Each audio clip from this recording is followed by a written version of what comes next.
मेरे प्यारे बच्चों, कैसे हो आप सब? अच्छे हो ना?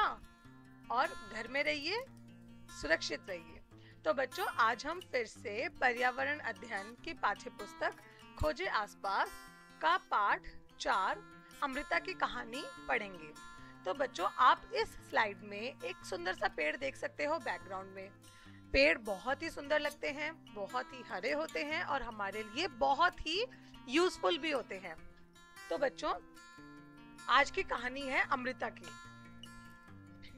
यह बहुत समय पहले की एक सच्ची कहानी है। लगभग 300 साल पहले खेजड़ली नामक गांव में अमृता रहती थी। खेजड़ली गांव राजस्थान में जोधपुर के पास है। खेजड़ी के पेड़ों के कारण गांव को इसका नाम मिला, जो वहां उगते थे। बच्चों देखिए, चित्र में आप भारत का नक्शा देख सकते हैं, जिसमें राजस्थान दिखाया गया है और राजस्थान में खेजड़ली गांव और नीचे दिखाया गया है खेजड़ी का पेड़। इस गांव के लोग पौधों, पेड़ों और जानवरों का बहुत ध्यान रखते थे। बकरे, हिरण, खरगोश और मोर निर्भय होकर वहां घूमते रहते थे। गांव के लोगों को याद था कि उनके बुजुर्ग उन्हें क्या बताते थे। वे कहते थे, अगर पेड़ हैं तो हम हैं। पौधे और जानवर हमारे बिना जीवित रह सकते हैं, लेकिन हम उनके बिना जीवित नहीं रह सकते। अमृता हर सुबह जल्दी उठती और अपने दोस्तों को, मतलब पेड़ों को नमस्कार करती। वह हर दिन के लिए एक विशेष पेड़ चुनती थी। वह पेड़ से लिपटकर कहती, मित्र, तुम मजबूत और सुंदर हो, तुम हमारी परवाह करते हो। धन्यवाद पेड़, मैं तुमसे बहुत प्यार करती हूँ, मुझे भी अपनी ताकत दो। देखिए, जैसे चित्र में आप देख सकते हैं, अमृता ने एक पेड़ को हक किया हुआ है।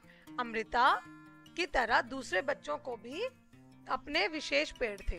वे पेड़ों की छांव में घंटों खेलते थे। अमृता अब बड़ी हो गई थी। एक दिन वह अपने पेड़ों से मिलने गई। उसने देखा कि उसके गांव में कुछ अजनबी लोग थे। उनके पास कुल्हाड़ी थी। उन्होंने कहा कि राजा ने उन्हें लकड़ी के लिए पेड़ काटने के लिए भेजा था। राजा के महल के निर्माण के लिए लकड़ी की आवश्यकता थी। अमृता हैरान रह गई। वह उस पेड़ के पास गई जिसे आदमी काटने वाला था और उसने पेड़ के चारों ओर अपनी बाहें डाल दी और उसे कसकर गले लगा लिया। पुरुष चिल्लाए और उसे धमकाया, लेकिन अमृता ने पेड़ पर चढ़ने नहीं दिया। राजा के लोगों को उसके आदेश का पालन करना था। उन्होंने पेड़ काटना पड़ा। यह देखते हुए अमृता की बेटी और सैकड़ों ग्रामीण, बूढ़े और जवान पेड़ों की रक्षा के लिए पेड़ों से लिपट गए। पेड़ों को बचाने के लिए अमृता और उनकी बेटियों सहित कई लोगों की मौत हो गई। जब राजा ने यह सुना तो उसे यकीन नहीं हुआ कि लोगों ने पेड़ों के लिए अपनी जान दे दी। उन्होंने खुद गांव का दौरा किया। वहां उन्होंने पेड़ों और जानवरों के प्रति ग्रामीणों के सम्मान के बारे में जाना। उसने आदेश दिया कि तब से कोई भी पेड़ नहीं काटा जाएगा और उस क्षेत्र में किसी भी जानवर को नुकसान नहीं पहुंचाया जाएगा।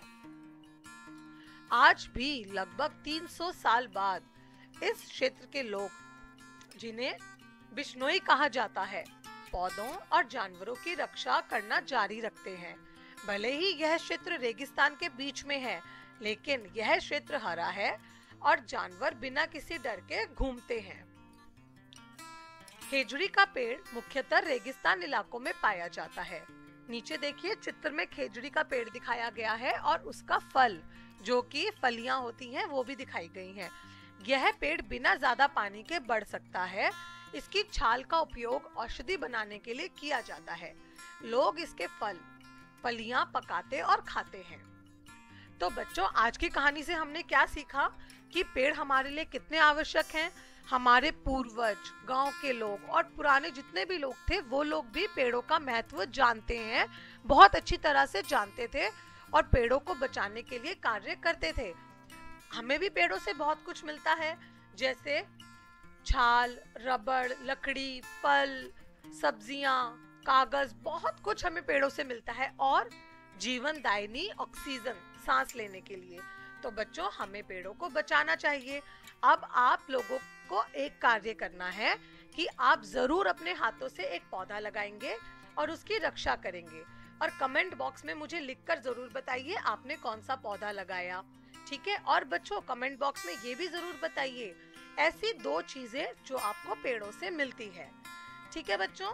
तो मैं उम्मीद करती हूँ आपको आज का पाठ समझ आया होगा। Thank you. आपका दिन शुभ हो। बाय बाय बच्चों।